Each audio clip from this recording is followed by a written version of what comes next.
Welcome to number one news. మన మధ్య 3వ ప్రపంచ తెలుగు మహాసభల్ని అద్భుతంగా సక్సెస్ చేసిన డాక్టర్ గజల్ శ్రీనివాస్ గారు మనతో ఉన్నారు. వారితో ఈ ప్రపంచ తెలుగు మహాసభలు ఎలా జరిగినాయి, ఏంటి, వీటి గురించి కొన్ని విషయాలు తెలుసుకుందాం. నమస్తే సార్. నమస్కారం సార్. బాగున్నారు సార్?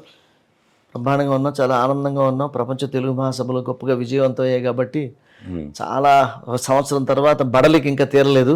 కానీ ఒక పక్క ఆనందం, విపరీతమైనటువంటి ఫోన్ కాల్స్, అసలు ఎవరు ఊహించని వాళ్ళు కూడా ఎక్కడెక్కడి నుంచో ఫోన్లు చేసి నాతో ఇంతకుముందు ఎప్పుడు పలకరించడానికి కూడా ధైర్యం చేయని వాళ్ళు కూడా ఫోన్ చేసి అబ్బాబ్బా తెలుగుకి ఏం సంతకం పెట్టారు సార్, అద్భుతం, తెలుగు ఇవాళ తెలుగు మళ్ళీ ఒక కొత్త వెలుగు వచ్చింది అంటుంటే కూడా చాలా ఆనందంగా ఉంది. ఈ సంవత్సరం పడిన కష్టం అంతా కూడా నిద్రలేని రాత్రులు, ఎక్కడ ప్రభుత్వం యొక్క సహాయం కూడా ఎక్కడ తీసుకోకుండా చేస్తాం కాబట్టి చాలా వ్యయ ప్రయాసాలతో అంటారు మాట, అది నిజంగానే వ్యయ ప్రయాసాలతో కూడినటువంటి అతి పెద్ద యజ్ఞం ఇది. యజ్ఞఫలం కనిపించింది, ఆ యజ్ఞఫలం కోసం ఎదురు చూస్తూ చాలా బాగా జరిగింది. ముఖ్యంగా మీ నెంబర్ 1 ఓటీటీ మా తెలుగు మహాసభలకి ప్రత్యక్ష ప్రసారాలు చేయడము, మాతోటి మీరు మాకు డిజిటల్ పార్ట్నర్గా, తర్వాత మీడియా పార్ట్నర్గా ఉండి దీన్ని నడిపించినందుకు మీకు ధన్యవాదాలు. Thank you sir. అట్లాగే అసలు ఈ 3వ ప్రపంచ తెలుగు మహాసభలు గుంటూరులో అద్భుతంగా మీరు ఏర్పాటు చేశారు. సంవత్సర కాలం నుంచి దీని మీద పనిచేస్తున్నారు కదా. దీంట్లో ముఖ్యంగా ఇప్పటి వరకు చరిత్రలో జరగని విధంగా ఒక దేశ అధ్యక్షుడు అంటే మారిషస్ అధ్యక్షుడినే మీరు పిలిపించారు. ఏంటి సార్ ఆయన పిలిపించడానికి ప్రధాన కారణం ఏంటి అసలు? అంటే నేను ఎక్కడైతే తెలుగు ప్రజల యొక్క జనసాంద్రత ఎక్కువగా ఎక్కడుందని ఆలోచించినప్పుడు మారిషస్లో తెలుగు ప్రజలు ఉన్నారు. మిగతా అమెరికాలో వెళ్ళినటువంటి తెలుగువారు వేరే, మలేషియా కానీ, బర్మా కానీ, మారిషస్ కానీ, ఇలా కొన్ని దేశాల్లో వెళ్ళినటువంటి తెలుగువారు వాళ్ళు డిఫరెంట్. అమెరికాలో ఉన్నటువంటి తెలుగు ప్రజలు 58-60 మధ్య వెళ్ళిన వాళ్ళు అప్పటి నుంచి ప్రారంభమైంది. ఇప్పుడు మారిషస్లో ఉన్నటువంటి తెలుగు వాళ్ళందరూ కూడా 4 తరాల కిందట అక్కడికి వెళ్ళిపోయి అక్కడ ఏదో పనుల కోసం వెళ్ళి లేదా బానిసలుగా వెళ్ళిన వాళ్ళందరూ అక్కడికి వెళ్ళారు. వాళ్ళ పిల్లలు ఇప్పుడు తరం జరుగుతుంది, 4వ తరం నుంచి మారిషస్లో ఉన్నారు. వాళ్ళు అక్కడే పుట్టారు, అయినా సరే తెలుగు మాట్లాడతారు, అక్కడ లాంగ్వేజ్ మాట్లాడతారు, ఈ భాష మాట్లాడతారు, ఫ్రెంచ్ మాట్లాడతారు. బట్ అక్కడికి వెళ్ళినా కూడా ఇప్పటికీ సంక్రాంతి పండుగ, ఇక్కడ ఉగాది, అక్కడ కూచిపూడి, ఇవన్నీ వాళ్ళు బ్రహ్మాండంగా నిర్వహించుకుంటూ ఉంటారు. అందుకని అక్కడ పెట్టడం ధర్మము అని అనిపించింది, వారిని పిలవడము. నాకు దాన్ని తిరిగి మళ్ళీ మారిషస్లోనే తెలుగు మహాసభలు చేయాలన్న ఉద్దేశంతో నేను మారిషస్ ప్రెసిడెంట్ గారికి నేను మెయిల్ పెట్టాను, ఇలా మీరు వస్తే బాగుంటుంది ఇలాగా. అంటే నన్ను ఎందుకు పిలుస్తున్నారంటే ఇదే మీకు చెప్పిన మాటలే చెప్పాను. ఎందువల్లంటే ఆ తెలుగు ప్రజలు ఎప్పుడో 4 తరాల నుంచి హత్తుకున్నటువంటి పుణ్యభూమి అది. ఆ పుణ్యభూమి నుంచి మీరు రావాలని కోరుకున్నాను, మీరు వస్తే సంతోషం అండి అంటే ఆయన వెంటనే అఫీషియల్ ట్రిప్ కుదరలేదు, కానీ ప్రైవేట్ ట్రిప్గానే ఆంధ్ర సారస్వత పరిషత్ వారిని ఆహ్వానించడము, వారు సతీ సమేతంగా రావడము, వారిని మేము శ్రీమన్నారాయణుడిగానే భావించి ఒక దేశాధ్యక్షుడు, ఇంతవరకు తెలుగు భాష చరిత్రలోనే ప్రపంచ తెలుగు మహాసభల చరిత్రలో ఎప్పుడు కూడా ఒక దేశాధ్యక్షుడు ఇలాగా ముఖ్య అతిథిగా రావడం అనేది ఎప్పుడు జరగలేదు. సో అందుకని జనమంతా కూడా ఆశ్చర్యపోయారు, ఏంటి తెలుగు మహాసభలు అంటే ఒక లాంగ్వేజ్, ప్రపంచ భాషల్లో ఒక లాంగ్వేజ్, ఇది 15 కోట్ల మంది ఎంతమంది మాట్లాడతారు, దీనికోసం ఒక దేశాధ్యక్షుడు రావడం ఏంటి అన్నది చాలా సంభ్రమాశ్చర్యాలకు లోనయ్యారు అందరూ కూడా. సో ఆయన రావడము, తెలుగు భాష గురించి మాట్లాడడము, తెలుగు సంస్కృతి గురించి మాట్లాడేటప్పటికీ అందరూ కూడా ఆశ్చర్యచకితులైపోయారు అనమాట. అయితే ఒకటి చాలామంది మమ్మల్ని ఏమడిగారంటే, మరి మీడియా పార్ట్నర్ మేము ఉన్నాం కాబట్టి మన టీవీలో రోజు చూస్తుంటారు కదా, చాలామంది అడుగుతున్నారు ఏమనంటే, ఇది వాస్తవంగా ప్రభుత్వం చేయాలి కదా ఈ తెలుగు మహాసభలు, ఇంతకుముందు ఎప్పుడో చూసాం లాంగ్ బ్యాక్లో, ఇవాళ ఈసారి ఒక ప్రైవేట్ సంస్థ, అందులో గజల్ శ్రీనివాస్ గారు ఇది చేస్తున్నారు, ఎందుకు అసలు ప్రభుత్వం ఎందుకు చేయలేకపోతుంది, మీరు ఎందుకు చేస్తున్నారు? అసలు ప్రభుత్వం ఎందుకు చేయాలని అడుగుతున్నాను నేను. ప్రభుత్వం మన భాషను ప్రోత్సహించాలి కదండి. ప్రోత్సహించడానికి చక్కగా అసలు ఇప్పుడు పండగలు చేసి ఇప్పుడు మమ్మీ డాడీ అని అమ్మ నాన్న అని పిలిచేసి అమ్మని తీసుకెళ్లి ఓల్డేజ్ హోమ్లో పెడితే ఉపయోగం లేదు కదా. ఇప్పుడు నేను ప్రభుత్వాన్ని కోరేది ఏంటంటే ఈ తెలుగు మహాసభలు ఏం చేయక్కర్లే, అసలు తెలుగు భాషే స్కూల్లో లేకుండా పోతున్నప్పుడు తెలుగు మహాసభలు చేసే ఉపయోగం ఏముంది? ఇప్పుడు అమ్మ నాన్న ఓల్డేజ్ హోమ్లో ఉంటే అమ్మ నాన్నకి నేను గొప్పవాళ్ళని స్టేజ్ మీద చెప్తే ఏం బాగుంటుంది? కాబట్టి ప్రభుత్వం చేయాల్సిన పని లేదు సార్. ఇప్పుడు మాలాంటి వాళ్ళు మేము చేస్తాము, కానీ ప్రభుత్వాన్ని మేము నివేదించేది ఏంటంటే, గతంలో ప్రభుత్వము తెలుగు మాధ్యమమే తీసేసింది కాబట్టి ఆ మాధ్యమం ఏదైతే ఇచ్చిందో 85 జీవో అది విరమించుకోమని చెప్తున్నాం. ఇవాళ పేపర్లో వచ్చిందండి. దీని ముందు ఏంటంటే చాలా మంది సార్ ఇది నిర్వహించడానికి చాలా ఖర్చు అవుతుంది కదా, ప్రభుత్వం ఈయనకి చేపిస్తున్నాం అనుకుంటున్నారు. మీరు ప్రభుత్వం ఎంత ఇచ్చింది మీకు? అలాగే ప్రభుత్వం నాకు 5 పైసలు ఇవ్వలేదు. నేను ప్రభుత్వం ఒక విషయం మీకు గుర్తుపెట్టుకోండి సార్, ఇప్పుడే కాదు భవిష్యత్తులో కూడా 2 విషయాలు అందరూ కూడా గుర్తుపెట్టుకోవాలి. మీరు అడిగిన ప్రశ్నకి 2 చెప్తాను సమాధానం. ఒకటి ఏంటంటే ప్రభుత్వం, మా ఆంధ్ర సారస్వత పరిషత్తు ప్రభుత్వం యొక్క క్యాంపస్లో చేయదు తెలుగు మహాసభలు. మేము ప్రైవేట్ క్యాంపస్లోనే చేస్తాము, ప్రైవేట్ ప్రాంగణాల్లో. నెంబర్ 2, ప్రభుత్వం దగ్గర 5 పైసలు తీసుకోము. అందుకే చంద్రబాబు నాయుడు గారితో, హానరబుల్ సీఎం గారితో కూడా నేను అన్నాను, అయ్యా మీ నుంచి నాకు నిధులు అక్కర్లేదండి, మేము తెలుగు మహాసభలు కానీ తెలుగు కార్యక్రమాలు చేస్తుంటే మీరు ప్రతినిధులుగా రండి సార్, అదే మీకు దండం పెడుతున్నాను సార్ అని అన్న. ఆయన నవ్వుకుని అలాగేనండి అన్నాడు ఆయన. నెంబర్ 2, ఇది చేస్తే శ్రీనివాస్ గారికి ఏమైనా పదవులు వచ్చేస్తాయా? ఈ పిచ్చి భ్రమలో ఉంటారు. గజల్ శ్రీనివాస్కి కోరికలే లేవు. నేను ప్రభుత్వం నుంచి బిరుదులు కానీ పదవులు కానీ తీసుకుంటే మీరు ఎప్పుడైనా మీరు ప్రశ్నించవచ్చు. తీసుకోరు, ఎప్పుడు తీసుకోను. ఎప్పుడు ఒక ఎక్స్ట్రాడనరీ సిచ్యువేషన్ ఏదన్నా జరిగి ఇది నువ్వే చేయగలవు, నువ్వు లేకపోతే ఇది ఆగిపోతుంది, ఇదేదంటే అంత అవకాశం ఏముంటుందండి? ఈ తెలుగు భాష మోయడానికి నాకన్నా గొప్ప వ్యక్తులు, నాకన్నా పరిణితి చెందిన వాళ్ళు, నాకన్నా పరపతి ఉన్నవాళ్ళు, నాకన్నా గొప్ప గుణాలు కలిగిన వ్యక్తులు చాలా మంది ఇవాళ భారతదేశంలో, ఆంధ్రప్రదేశ్లో ఉన్నారు ఏ పనులు చేయడానికి. దానికి గజల్ శ్రీనివాస్ అక్కర్లే. గజల్ శ్రీనివాస్ ఏంటంటే తనదైనటువంటి శైలిలో తెలుగు భాషకి ఏం చేయాలి, సనాతన ధర్మానికి ఏం చేయాలని ఆ కోణంలోనే బతుకుతాను తప్ప నేను ప్రభుత్వం దగ్గర పదవులు తీసుకోవడం కానీ, ప్రభుత్వ ప్రాంగణాలు చేయడం కానీ, ప్రభుత్వం దగ్గర నిధులు తీసుకోవడం కానీ చేసే ప్రసక్తి లేదు. నాకు ఇవ్వడానికి కొంతమంది పారిశ్రామికవేత్తలు ఉన్నారు, నా మిత్రులు ఉన్నారు, చలసాని ఆంజనేయులు, లేకపోతే సుధాకర్ నాయుడు, లగడపాటి రాజగోపాలు, లేకపోతే మాగంటి రాజేంద్ర ప్రసాద్, లేకపోతే మా మెగా కృష్ణారెడ్డి గారు, ఎవరో ఒకళ్ళు ఉంటారు. ఎవరో ఒకళ్ళు నేను చేసే పనికి నాకు సాయం చేస్తారు. సో నేను తప్పకుండా వారి సాయం తీసుకుని చేసుకుంటాను నేను. తర్వాత అండి అసలు అందరికీ ఆశ్చర్యం ఏంటంటే ఒక్క గజల్ శ్రీనివాస్ గారు ఇంతమంది ప్రతినిధులను తేడం ఏంటి అసలు? ఇది వండరు కదా, దేశవ్యాప్తంగా వచ్చారు, ప్రపంచవ్యాప్తంగా వచ్చారు, సుమారు 45-50 దేశాల నుంచి ప్రతినిధులు వచ్చారు. వాళ్ళందరితో మేము కూడా చాలా మంది ఇంటర్వ్యూ చేయడానికి మాకే సమయం సరిపోలా. అన్ని దేశాలను చేస్తే మేము కనీసం 17-18 దేశాలను కవర్ చేసాం. అసలు మీకు ఎలా సాధ్యమైంది ఏంటి? ఒక్క సింగిల్ మ్యాన్ ఎలా చేస్తున్నారు ఇదంతా? అంటే నేను ఈ తెలుగు మహాసభలు ఆంధ్ర సారస్వత పరిషత్ అధ్యక్షుడు కాకముందు నుంచి కూడా చాలా పాపులర్ ఆర్టిస్ట్ని, ఒక అంటార్కిటికా ఖండం తప్ప అన్ని ఖండాలు తిరిగాను. అనేక తెలుగు సంస్థలతోటి పరిచయాలు ఉన్నాయి. గజల్ శ్రీనివాస్కి ఒక బ్రాండ్ ఉంది. సో గజల్ శ్రీనివాస్ తెలుగు మహాసభలు చేస్తున్నాడంటే ఇది డెఫినెట్గా ఒక కొత్తగా ఉంటుంది. అది సరైన రీతిలో ప్రజలకు చెప్తాడు, ఆయన పర్పస్ కోసం పనిచేస్తాడు. ఏదో ఈవెంట్ చేసేసి నేనున్నాను చెప్పే విధంగా చేయడని ఆయనకు తెలుసు వాళ్ళందరికీ. అందుకని నేను పిలవగానే 42 దేశాల నుంచి వచ్చారు. యాక్చువల్గా 60 దేశాల నుంచి రావాలి, కానీ కొంతమందికి వీసాల ప్రాబ్లమ్స్ అవి వచ్చి వాళ్ళ ఇళ్లలో ఒంట్లో బాగాలేక, కొంతమందికి ఎలక్షన్స్ ఉండి లోకల్గా కొంతమంది రాలేదు. అదే 60 దేశాల నుంచి ఎక్స్పెక్ట్ చేశాను నేను. ఇంకా 18 మంది తగ్గారు, 42 దేశాలు వచ్చారు. సో అందరితో గత సంవత్సరం నుంచి కూడా నేను మాట్లాడుతూ అయ్యా మీరు రావాలి అనడము. పైగా నేను ఎవరికి నేను టికెట్లు కొనలేదు, వాళ్ళందరూ వాళ్ళే టికెట్లు కొనుక్కుని ఈ కార్యక్రమానికి వచ్చి నేను ఇచ్చినటువంటి ఆంధ్రశ్రీ పూర్ణ కుంభ పురస్కారాన్ని తీసుకుని వెళ్ళారనమాట. ఇది ఒక సంవత్సరం నుంచి నేను చేస్తున్నటువంటి కృషి ఇది. దానివల్ల అందరూ కూడా స్పందించారు. వాళ్ళందరితో కూడా రెగ్యులర్గా నేను సంపర్కంలో ఉండడం వలన అందరూ కూడా వచ్చారనమాట. దీంట్లో అసలు జనరల్గా తెలుగు గురించి స్పీచెస్ కాకుండా 5 వేదికల మీద అద్భుతంగా చేశారు. ఆధ్యాత్మిక వేదిక కానీ, అక్కడ సాంస్కృతిక వేదిక కానీ, రకరకాల వేదికలు అన్నీ కూడా గ్రాండ్ సక్సెస్ అయినాయి. మరి వీటన్నిటి వెనకాల ఎవరున్నారండి? మీరున్నారు, ఇంకా సపోర్ట్ ఎవరు, మీతో పాటు ఎవరు ఉన్నారు టీం? అంటే ఇప్పుడు ఆంధ్ర సారస్వత పరిషత్ అనేది 1943లో ఏర్పడినటువంటి సంస్థ. 1943 మీరు ఏర్పాటు చేయలేదు? అదేం కాదు, నేను చేయలేదు.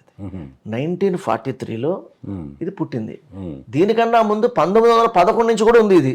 అప్పుడు ఆంధ్ర సాహిత్య పరిషత్తుగా ఉండేది. తమిళనాడులో పుట్టింది, తర్వాత కాకినాడ వచ్చింది, తర్వాత రాజమండ్రి వచ్చింది. తర్వాత అక్కడి నుంచి 1943లో దేవులపల్లి రామానుజరావు గారు వీళ్ళందరూ తెలంగాణలో అప్పుడు నిజాంకి ఉర్దూని రుద్దుతున్నాడని ఇంకా పౌరుషాత్మకంగా పెట్టారు ఆ కార్యక్రమాన్ని. ఆంధ్ర సారస్వత పరిషత్తుని పెట్టారు. అది అలా కొనసాగుతూ వచ్చింది. ఈ రాష్ట్రం విడిపోయిన తర్వాత ఆంధ్ర సారస్వత పరిషత్తుకి పేరుని తెలంగాణ సారస్వత పరిషత్తుగా తెలంగాణ వాళ్ళు మార్చుకున్నారు. అప్పుడు ముఖ్యమంత్రి గారు మార్చమని కోరారని చెప్తే వాళ్ళందరూ మార్చినట్టున్నారు. సో నేను అప్పుడు బాధపడ్డా, ఇదేంటి ఆంధ్రము అంటే తెలుగు కదా, దీన్ని ఎందుకు మార్చారు? ఎప్పుడు 100 సంవత్సరాలు కరెక్ట్గా చెప్పాలంటే 1913లో ప్రారంభమైనటువంటి ఈ సంస్థ 43కి ఆంధ్ర సారస్వత పరిషత్ అయ్యి, అంటే 75 సంవత్సరాల పైన ఉన్నటువంటి ఈ సంస్థని, 80 సంవత్సరాల సంస్థని సడన్గా ఎందుకు వీళ్ళు ఇలాగా మార్చారు పేరుని బాధపడి, సరే ఎలాగో రాష్ట్రం విడిపోయింది కాబట్టి అందరూ తెలుగు కోసమే పనిచేస్తాం కాబట్టి అక్కడ తెలంగాణ సారస్వత పరిషత్తుగా తెలంగాణలో, ఇక్కడ ఆంధ్ర సారస్వత పరిషత్తుగా నా అధ్యక్షులు, నేను అధ్యక్షుడిగా ఇదంతా కొనసాగుతూ వస్తుంది.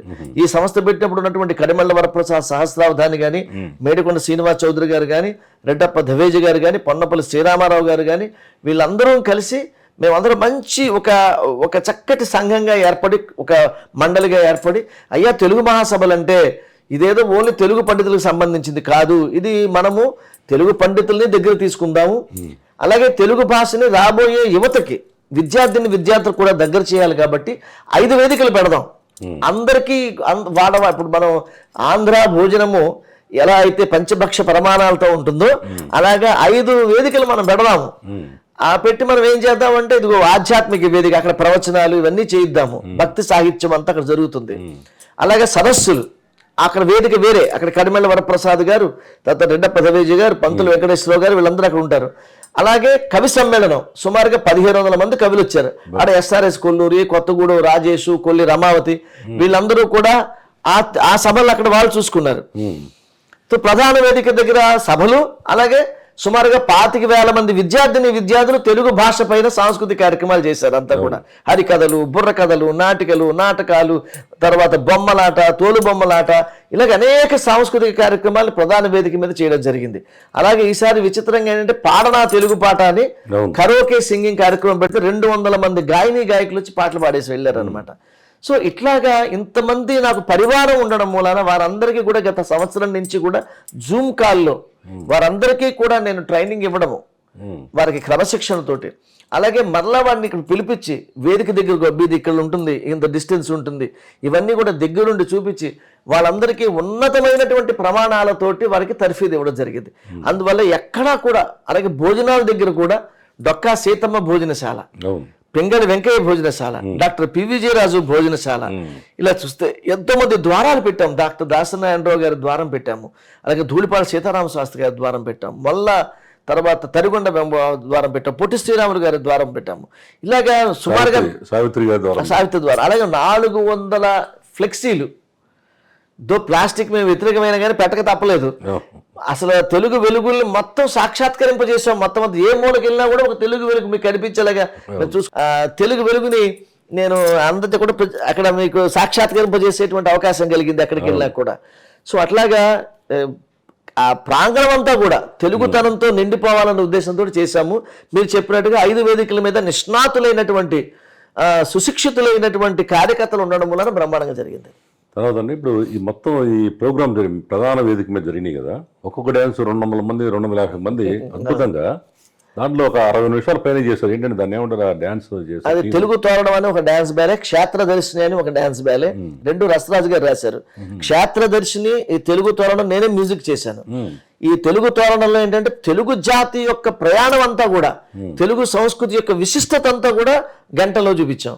అలాగే ఉభయ రాష్ట్రాల్లో ఉన్నటువంటి 47 దేవాలయాల యొక్క చరిత్రని ఒక అద్భుతమైనటువంటి డ్యాన్స్ నృత్య రూపంగా తయారు చేసి, వాడు 3-4 నెలల నుంచి కూడా ఆ పిల్లలు తర్ఫీదై వేదిక మీదకి వచ్చి ప్రదర్శన చేస్తూ ఉంటే, నేనేనా ఇది పాడింది, నేనేనా ఇది రాయించింది, అద్భుతంగా ఉంది. అది నాకే కన్నీళ్ళు వచ్చేసినటువంటి, కన్నీళ్ళ పర్యంతం అయిపోయింది నాకు వేదిక మీద. అబ్బబ్బ ఏంటిది, ఇలాగా ఎంత గొప్ప జాతి నా తెలుగు జాతి, ఈ జాతిలో నేను పుట్టానా, ఈ జాతి సంస్కృతి నా సంస్కృతి, ఇదా నా జీవనాడి, నా భాష జీవనాడి నేనా అనేటువంటి భావన కలిగేటట్టుగా మనం తెలుగు మహాసభల్ని సాంస్కృతిక కార్యక్రమాలు, కోలాటాలు కావచ్చు, 1000 మంది పిల్లలు అన్నమయ్య సహస్ర గీతాంజలి సహస్ర గళార్చన చేశారు.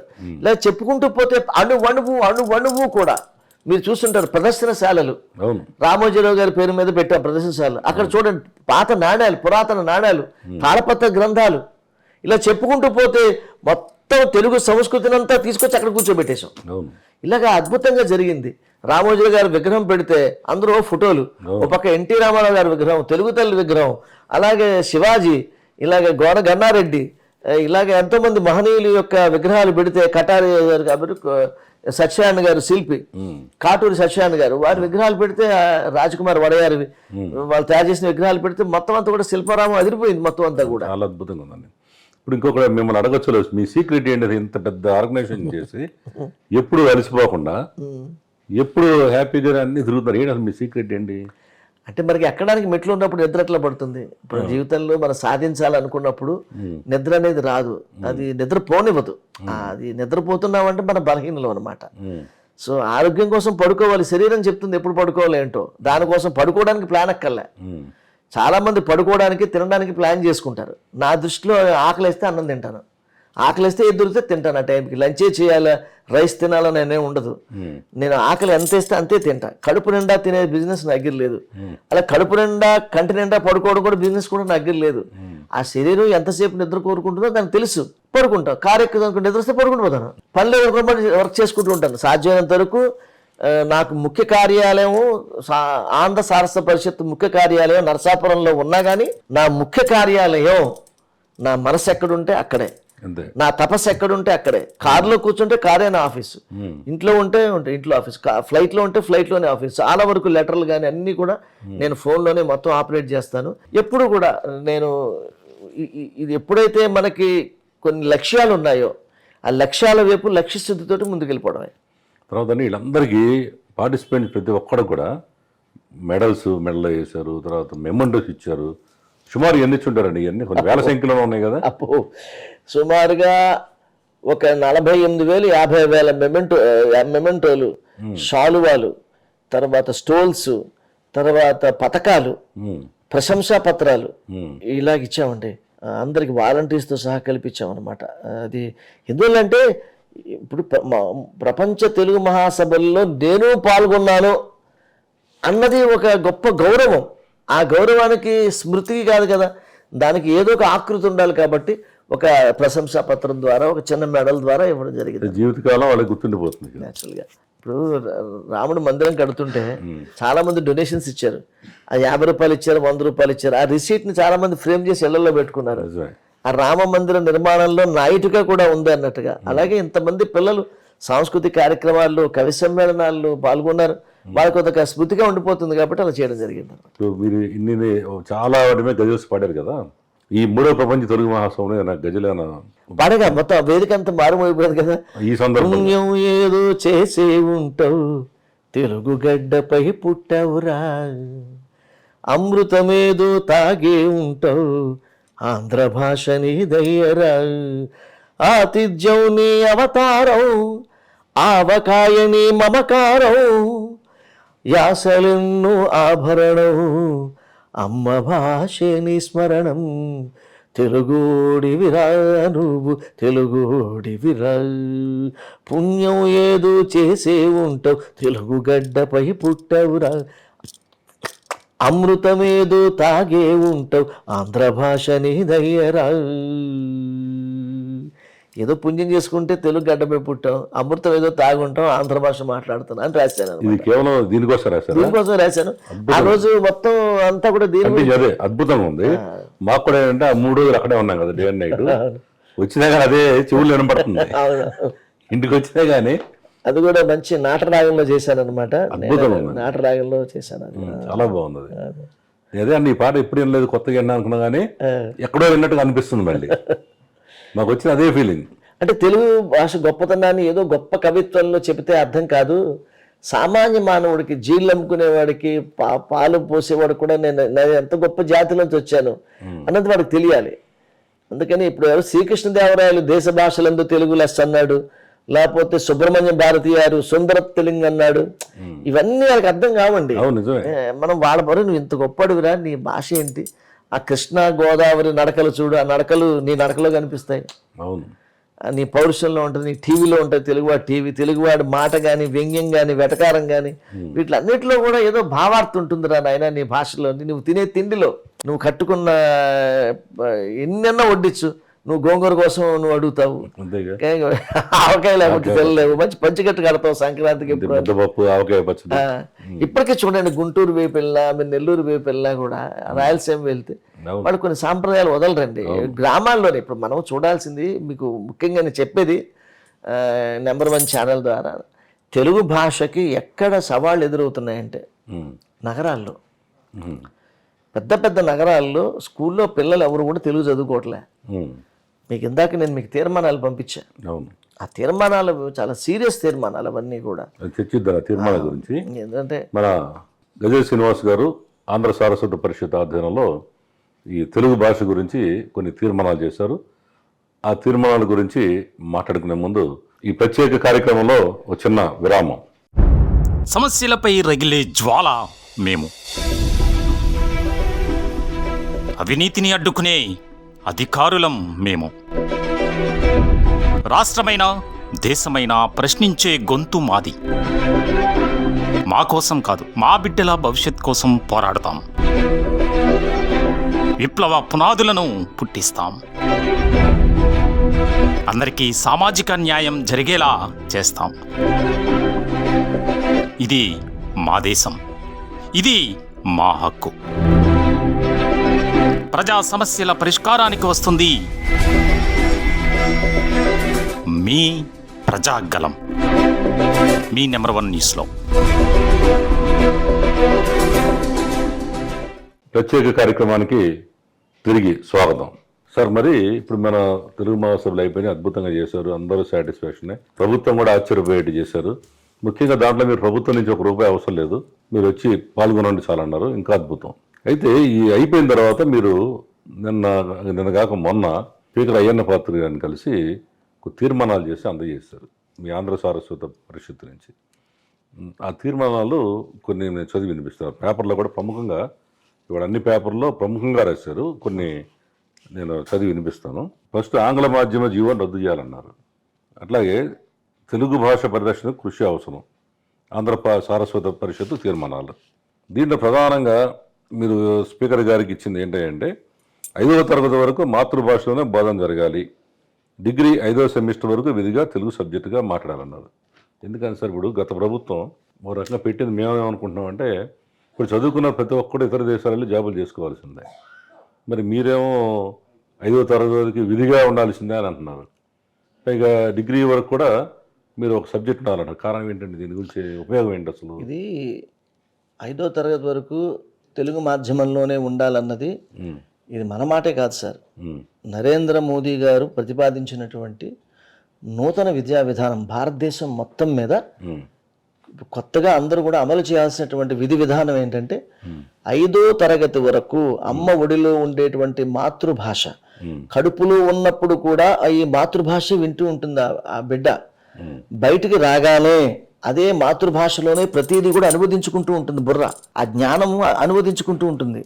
అందుకని 5వ తరగతి వరకు గనక మాతృభాషలో విద్యాబోధన జరిగితే ఫౌండేషను చాలా అద్భుతంగా ఉంటుంది అన్నది ఇది పరిశోధనల ద్వారా, అనేక చర్చల ద్వారా నిరూపణ కాబడినటువంటి విషయం. అందుకని 5వ తరగతి వరకు విధిగా మాతృభాషను బతికించడానికి కావచ్చు, పిల్లాడిలో చేతనత్వం రావడం కోసం కావచ్చు, విద్యార్థుల్లో దీన్ని ప్రతిపాదించడం జరిగింది. దీన్ని అందరూ కూడా అమలు చేయాల్సిందే విధిగా. ఇది మనం కూడా మళ్ళీ పునః మళ్ళీ మనం విద్యా విధానంలో మన ఆంధ్రప్రదేశ్లో కూడా మాతృభాషలోనే 5వ తరగతి వరకు జరగాలి. ఇక రెండో పాయింట్, ఆంగ్ల భాషకి మనం వ్యతిరేకం కాదండి. ఇందాక అన్నారే ఆంగ్ల భాష బ్రతికేందుకు, ఆంగ్ల భాష బ్రతికేందుకు, ఆంధ్ర భాష జీవించేందుకు. బతకడానికి జీవించడానికి గల తేడా తెలుసుకోవాలి. బ్రతుకులో మెతుకుంటుంది, ఆంగ్ల భాష నేర్చుకో, ఉద్యోగం సంపాదించుకో, ఉపాధి తెచ్చుకో, నో ప్రాబ్లం.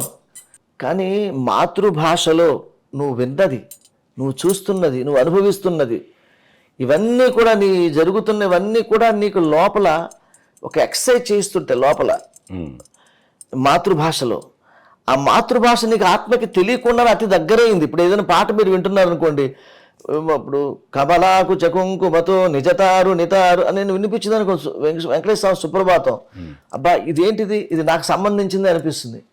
ఎందువల్ల అది విని విని విని మన మనసుకు దగ్గరైంది. అలాగే మాతృభాష అనేది ఒక మనిషిని ఎప్పుడూ కూడా తేజస్సులో ఉంచడానికి చాలా ఉపయోగపడుతుందని అది మన అనుభవం చెప్తుంది, ఇతరుల అనుభవాలు కూడా చెప్తాయి. అందుకని డిగ్రీ వరకు కూడా తెలుగుని ఒక సబ్జెక్టుగా విధిగా ఉంచాలి.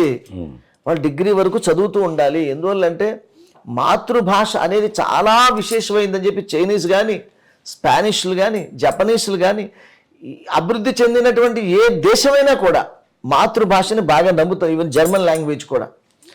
చైనాలో కూడా అందుకు వాళ్ళు తప్ప వేరే మాట్లాడరు. స్పానిష్ కూడా అంతేనండి. మన దగ్గర తమిళనాడు, మరి తమిళనాడు వాళ్ళు చూడండి, వాళ్ళు తప్పకుండా విధిగా వాళ్ళు ఇంగ్లీష్ ప్రోత్సహిస్తారు. అట్ ద సేమ్ టైం తమిళ భాషను కూడా డిగ్రీ వరకు 5th సెమిస్టర్ వరకు ఉండి తీరాల్సిందే. అలాగే మనం కూడా ఈ విధిగా చేయాలి. దానికి తప్పకుండా చంద్రబాబు నాయుడు గారు అంగీకరిస్తారని నేను భావిస్తున్నాను. Okay sir. తర్వాత ఆంగ్ల మాధ్యమంలోనే బోధించాలని ఇచ్చిన జీవోను రద్దు చేయాలి అంటే గత ప్రభుత్వం ఆంగ్ల మాధ్యమంలో అది చెప్పింది చాలా ఆశ్చర్యకరమైంది. చాలా అంటే బాధ కలిగించే అంశం ఏంటంటే సుధాకర్ గారు, ఇదేదో నిర్బంధ విద్యలా ఉందన్నమాట. అది నువ్వు బలవంతం ఇంగ్లీష్ మీడియం చదువుతావా చదవా, ఇప్పుడు ప్రజలు కోరుకోవడంలో తప్పు లేదు. అంతేగా. అసలు నువ్వు దాని సరైనటువంటి దానికి వివరణ ఇవ్వకుండా తెలుగు మాధ్యమం తీసేసి ఆంగ్ల మాధ్యమంలోనే చదవాలంటే ఎట్లాగా? నువ్వు తను ఏ బోధనలో చదువుకోవాలో అన్నది విద్యార్థికి ఇష్టం వచ్చినట్టు కోరుకునే విధంగా ఉండాలి ఐచ్ఛికంగా. అంతేగా. అది తెలుగు మీడియము పెట్టు, ఇంగ్లీష్ మీడియము పెట్టు. ఎవరైతే కోరుకుంటే ఆ ఇంగ్లీష్ మీడియంలో తెలుగు మీడియంలోనే జాయిన్ అవుతారు. అంతేకాదు నువ్వు ఇంగ్లీష్ మీడియంలోనే చదివితే ఎలా కుదురుతుంది? మేము ఏమన్నామంటే, అయ్యా చంద్రబాబు నాయుడు గారు సీఎం గారు, మేము అదే వారికి నేను విన్నవించాను కూడా వేదిక మీద, అయ్యా ఈ 2 మాధ్యమాలు ఉంచండి, ఎవరైతే కోరుకుంటే ఆ మాధ్యమంలో చదువుకుంటారు. అంతేగా. బట్ విధిగా డిగ్రీ వరకు తెలుగులో సబ్జెక్ట్ అదే తప్పకుండా ఉండాలి. 5వ తరగతి వరకు మొత్తం ఉండాలి. ఈ విషయం లైఫ్ లాంగ్ తెలుగు వారికి స్టాండర్డ్ ఉంటుంది. అంతే, కరెక్ట్. తర్వాత సార్ 3వది చట్టసభలు, ప్రభుత్వ కార్యాలయాల్లో చర్చలు, సమావేశాలు, ఉత్తర్వులు తెలుగులోనే ఉండాలి. ఇంకోటి ముఖ్యంగా న్యాయస్థానాల్లో వాదోపవాదాలు, న్యాయమూర్తుల తీర్పులు కూడా తెలుగులోనే ఉండాలన్నారు. ఇది చాలా అద్భుతం. ఇది ఎందువల్లంటే అండి, ఇప్పుడు ఏమీ లేనివాడు కోర్టుకు వెళ్తాడు. అవును. జడ్జి గారు వాళ్ళిద్దరు ఇంగ్లీష్లో వాదించుకున్నారు. ఏం అర్థం అవుతుంది. లాయర్ గారు ఇంగ్లీష్లో చెప్తా ఉంటారు. నాకు తెలిసినటువంటి ఎంతో మంది న్యాయమూర్తులు కూడా, వారు కూడా ఇన్క్లూడింగ్ మన జస్టిస్ ఎన్వి రమణ గారితో సహా అందరూ కూడా, నాకు తెలిసినటువంటి ఎంతో మంది న్యాయమూర్తులు, నా హితైషులు ఉన్నారు. వారు కూడా ఏమంటారంటే తెలుగు తప్పకుండా తెలుగులోనే వాదోపవాదాలు జరగాలని వారు కూడా కోరుకుంటున్నారు. ఆ వ్యవస్థ ఇటువంటి ఆలోచనల్ని మన పత్రికల ద్వారా, సామాజిక మాధ్యమాల ద్వారా దీనిని గనక మనము ప్రజలు దీన్ని వినాలని ఉత్సాహంతో ఉన్నారు, అలా చూడాలని ఉత్సాహంతో ఉన్నారు అనేటువంటి భావాన్ని, ధైర్యాన్ని అందరికీ కలిగించాలి. ఎవరు వ్యతిరేకంగా లేరండి.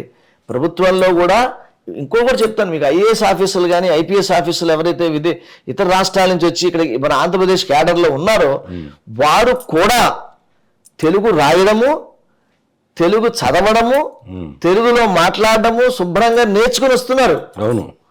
ఇప్పుడు కార్తికేయ మిశ్రా ఉన్నారు ఐఏఎస్ ఆఫీసర్, ఇంకా చాలా మంది నాకు తెలిసినటువంటి మిత్రులు, నవీన్ మిట్టల్ కానీ లేకపోతే ఇంకా చాలా మంది ఉన్నారు, వాళ్ళ పేరు గుర్తు రావట్లేదు గబగబా.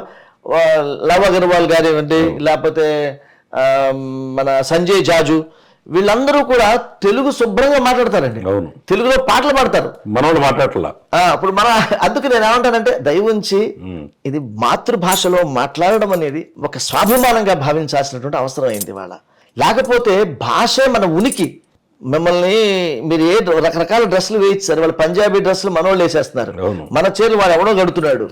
ఏమంటే పఠాన్ డ్రెస్సులు నేను వేస్తున్నాను, ఆఫ్ఘనిస్తాన్ డ్రెస్సులు. కాబట్టి డ్రెస్ చూసి ఎవరు గుర్తుపట్టరు. నేను అనేది ఏంటంటే ఉనికి, మన భాషే మన ఉనికి. ఆ భాషను మనం మర్చిపోతే ఎట్లాగా? కాబట్టి ఈ ఉనికిని మనమే ఉలిగా మారి చక్రం మొదలు పెట్టాలి భాషని. దాన్ని తీసుకుని ముందుకెళ్లాల్సిన అవసరం ఉంది. అందుకని న్యాయస్థానాల్లో కానివ్వండి, ఆ చర్చలు వాదోపవాదాలు జరిగిన తర్వాత ఆ తీర్పులో కానీ, వాయిదాలు కానీ, ఇంకోటి కానీ ఆ ప్రతిని ఆంగ్లంలోనూ తెలుగు ప్రతిలోనూ రెండిట్లోనూ పెట్టండి, ఆన్లైన్లో. అలాగే ప్రభుత్వంలో జరుగుతున్నటువంటి ప్రతిదాన్ని కూడా ఇవాళ మీకు చాట్ జీపీటీలు ఎన్నో వచ్చేసాయండి. ఆర్టిఫిషియల్ ఇంటెలిజెన్స్, కృత్రిమ మేధో మేధో శక్తితోటి మీరు చక్కగా తెలుగులో జడ్జిమెంట్ రాగానే తెలుగులో జీవో వచ్చింది, దాని ఆంగ్లంలో కూడా కాపీ పెట్టండి. ఆంగ్లము నొక్కితే వస్తుంది. మా వెబ్సైట్ ఉంది, ఆంధ్ర సారస్వ పరిషత్తు, తెలుగు వెర్షన్ ఉంది, ఇంగ్లీష్ వెర్షన్ ఉంది.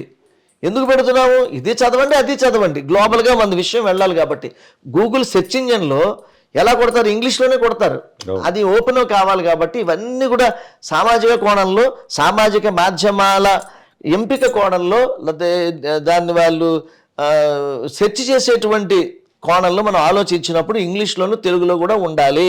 ఓకే సార్, చాలా బాగుంది. ఇది చాలా మంది కూడా ఏంటంటే ఇప్పుడు గవర్నమెంట్ జీవో వేస్తుంది, అది ఇంగ్లీష్లో ఉంటుంది, సామాన్యుడికి అర్థం కాదు దాంట్లో ఏముందో. దానివల్ల ఏమవుతుందంటే ఈ మధ్యలో ఉన్న కొంతమంది మీడియేటర్ దళారులు అది ఏదో ఇంగ్లీష్లో చదివేసింది, చాలా కష్టమైంది, వీడికి అర్థం కాదు. చాలా మంది మోసపోతున్నారు కూడా దాంట్లో తెలియక. కాబట్టి ఇది మంచి పాయింట్ మీరు పెట్టింది. ఈ రెండు కూడా కోర్టుల్లో కానీ, ప్రభుత్వ కార్యాలయాల జీవోలు కానీ, శాసనసభలో కూడా బిల్లు శాసనసభలో జరిగే చర్చలు కూడా అయ్యన్న పాత్రుడు గారికి నేను ఎందుకు ఇచ్చానంటే, ఆయన 3 రోజులు మనతో ఉండిపోయారు. ఆయన ఏమన్నారంటే వెళుతూ శ్రీనివాస్జీ, మీరు ఏవైతే తీర్మానాలు చేస్తారో ఆ తీర్మానాలు నాకు పట్టుకొచ్చి ఇవ్వండి.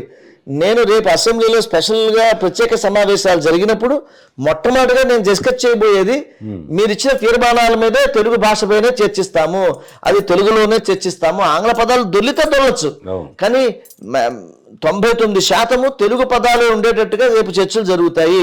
తెలుగులో మీరు ఏమిస్తే వాటి మీద అన్నిటి మీద చర్చలు చేస్తాము. మా ముఖ్యమంత్రి చంద్రబాబు నాయుడు గారు కూడా సుముఖంగా ఉన్నారు దీనికి. మా ఎడ్యుకేషన్ మినిస్టర్, విద్యాశాఖ మంత్రి నారా లోకేష్ గారు కానీ, పవన్ కళ్యాణ్ గారు కానీ దీనికి అందరూ కూడా సమర్థం తెలిపేటువంటి మనుషులు కాబట్టి మేము చర్చలకు వెళ్తా ఉన్నారు. ఆయన ఎక్సలెంట్. ఆయన కూడా చాలా బాగా 3 days దగ్గరుండి ఆయన అంతా చేశారు. మేము కూడా చూసాం, మీతో పాటుగా అక్కడే ఉండిపోయారు. ఆయన కూడా చాలా చక్కగా ఇది చేశాడు. తర్వాత ప్రాథమిక పాఠశాలలో విధిగా తెలుగు పండితులు నియమించాలన్నారు. అసలు తెలుగు పండితులే నియమించట్లేదు. తెలుగు పండితులు లేకపోతే ఎలాగా? ఇప్పుడు తెలుగు పండితులు ఉండాలి కదా. అవును. ఇప్పుడు ఒక సిస్టంలో టైపిస్ట్ ఆఫీసులో ఎంత అవసరమో అంతే కదండి. తెలుగు దేశంలో తెలుగు నేలపైన లేకపోవడమే దారుణం కదా అది. ఎలాగ తెలుగు భాష ఎట్లా బతుకుతుంది? ఇది మంచి పాయింట్ పెట్టారండి ఇది. తర్వాత వచ్చేసి విద్యాలయాల్లో వారానికి 3 రోజులు గ్రంథాలయ సమయం ఇవ్వట్లేదు సార్ ఇప్పుడు. కొన్ని చోట్ల గ్రంథాలయాలు లేవు, నిజంగా లేవు. కానీ నేనేమంటానంటే ఒక చాలా ఇంపార్టెంట్ విషయం, అన్ని దానాల్లోకెల్లా అన్నదానం చాలా గొప్పది, నో డౌట్. విద్యాదానము చాలా గొప్పది, కానీ గ్రంథాలు దానం చేయడం కూడా ఇప్పుడు చాలా అవసరం.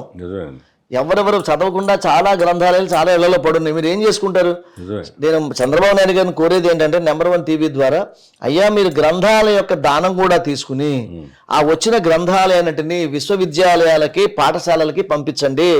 చక్కగా పిల్లలు చదువుకుంటారు. మీరు అస్తమానం క్లాస్ రూమ్లో పెట్టి దంచేయద్దు.